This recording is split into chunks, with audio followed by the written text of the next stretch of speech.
ஒவ்வொரு தமிழரும் தெரிந்திருக்க வேண்டிய வரலாறு. இந்த பூமியில் பல பேரரசுகள் பிறந்தார்கள். பல பெரிய படைகளை வைத்திருந்தார்கள். பலர் பெரிய அரண்மனைகளில் வாழ்ந்தார்கள். ஆனால் ஒரு அரசன் மட்டும் தன் செல்வத்தால் அல்ல, தன் மனசால் உலகத்தை வென்றான். ஒரு செடியுக்கே தன் ரதத்தை கொடுத்த மனிதன். 3 பேரரசுகளும் சேர்ந்து வீழ்த்த முயன்ற மனிதன். 2000 ஆண்டுகளாக தமிழர் வரலாற்றில் வாழும் மனிதன். இன்று நாம் பார்க்க போகும் கதை அந்த வீரனின் கதை.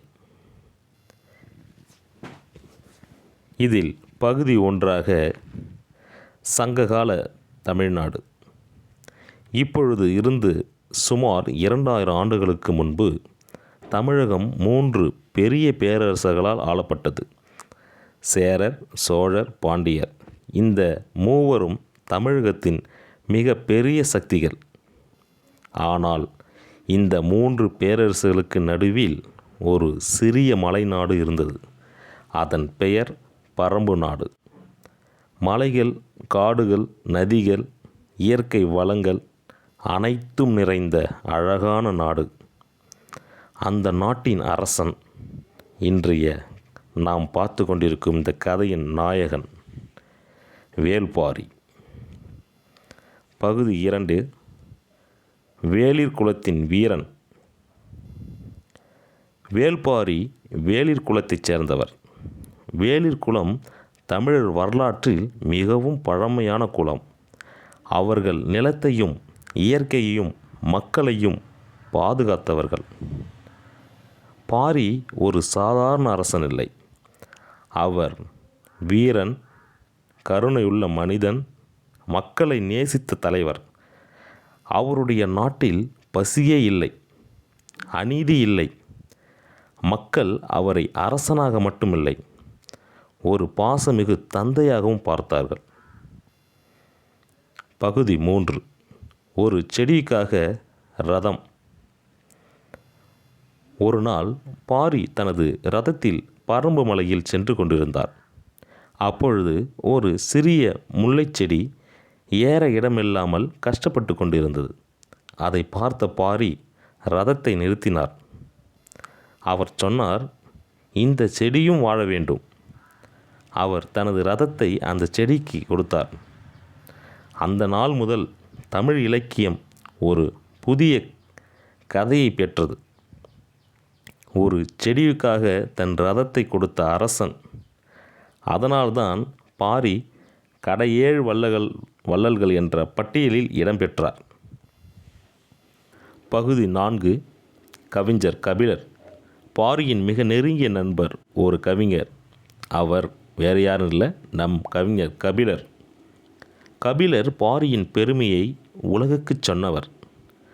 அவர் பல பாடல்களில் பாரியை புகழ்ந்தார். அவர்களுடைய நட்பு ஒரு அரசன் மற்றும் கவிஞர் நட்பு மட்டுமில்லை, அது உயிர் நண்பர்களின் நட்பு.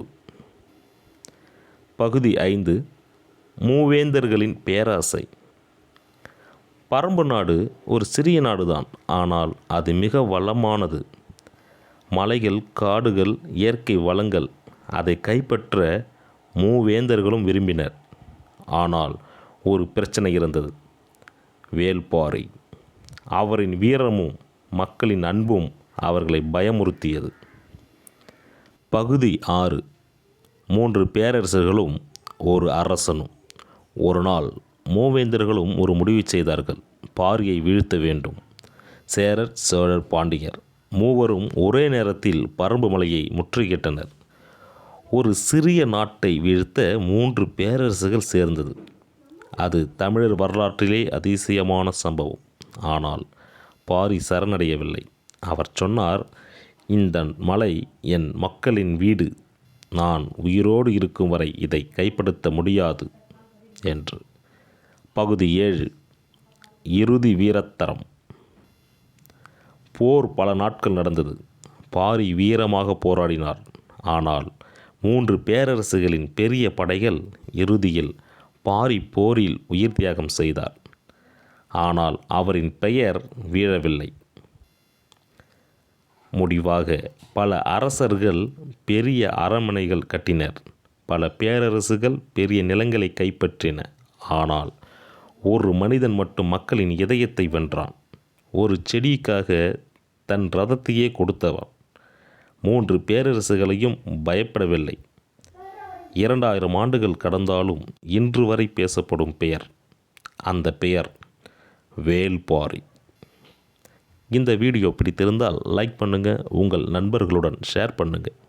இன்னும் இப்படிப்பட்ட வரலாற்று கதைகளுக்கு சப்ஸ்கிரைப் செய்ய மறக்காதீங்க.